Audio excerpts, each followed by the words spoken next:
आत्ता आपण जे उभं आहे टिटवाळ्याच्या रुक्मिणी प्लाझा कल्याण डोंबिवली महानगरपालिकेच्या संचालित या रुग्णालयात आमच्याकडे तक्रार आली की भंडारी म्हणून पेशंट आहे, चैताली भंडारी म्हणून. ती पेशंट काल रात्रीपासून म्हणजे आज पहाटे 2 वाजल्यापासून डिलिव्हरीसाठी आलेली होती, पण कुठलाही इलाज किंवा कुठलाही डॉक्टर कोणी त्यांच्यापर्यंत पोचलं नाही. त्याला 12-12:30 त्यापर्यंत वाजलेले आणि तिला पाणी पण दिलं नव्हतं. म्हणजे मला वाटतं ते काय सीझरच्या ह्याच्यात होते.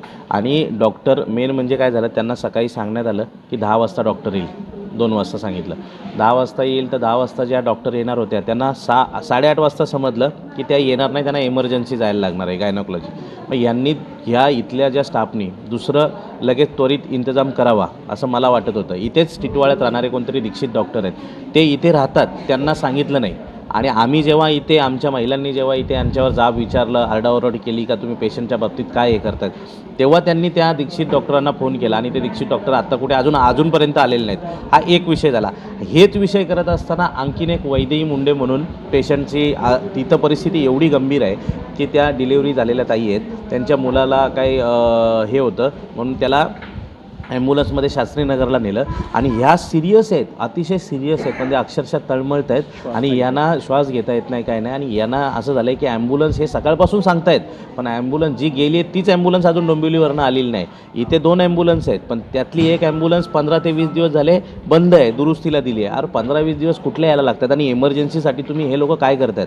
मग इथे कल्याण डोंबिवली महानगरपालिकेचा आरोग्य विभाग जे असेल त्यांनी पण लक्ष द्यायला पाहिजे, कारण की हे सगळं हे फक्त काय होतं, प्रायव्हेटला देऊन कॉन्ट्रॅक्ट देऊन मोकळे होतात आणि मग लक्ष देत नाही. आणि तुम्ही बघाल तर पेशंट एवढे आहेत, प्रत्येक पेशंटच्या नातेवाईकांच्या तक्रारी आहेत की आम्हाला इथे व्यवस्थित सुविधा भेटत नाही, काय नाही. हे बाहेरनं दाखवतात एक आणि आतनं वेगळा कारभार चालू आहे, अतिशय भोंगळ कारभार, अनागोंदी कारभार चालू आहे. आणि याच्यात खूप मोठी एकदा मला वाटतं भडका उडेल.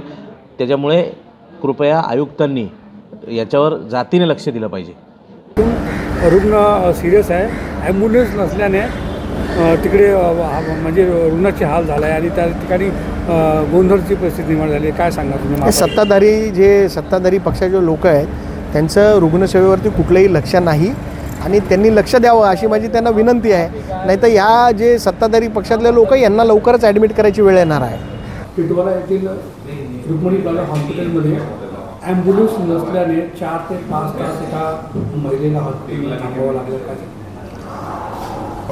आपण जे सांगतायत त्या संदर्भात आज 13 डिसेंबर रोजी सकाळी 9:15च्या आसपास श्रीमती वैदेही मुंडे यांची डिलिव्हरी झाली आणि मुलाला NICUमध्ये शिफ्ट करणं आवश्यक असल्यामुळे ॲम्ब्युलन्स मुलाला तातडीनं शास्त्रीनगर NICUमध्ये आपलं शिफ्ट केलं ॲम्ब्युलन्सद्वारे.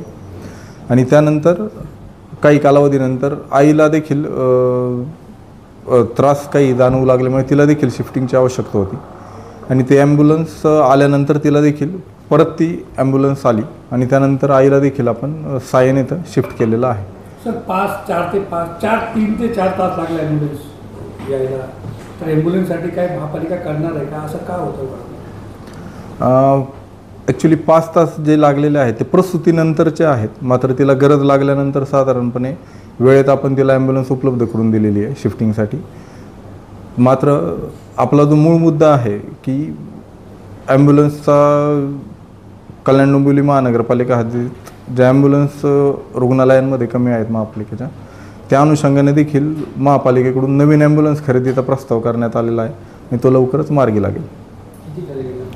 आपण 9 ॲम्ब्युलन्स खरेदी करण्यासाठीचं प्रपोजल मूव्ह केलेलं आहे आरोग्य विभागामार्फत. सध्या 18 ॲम्ब्युलन्स आहेत, 14 ॲम्ब्युलन्स आहेत सध्या. कोणार्क, अपना शहर अपनी बातें.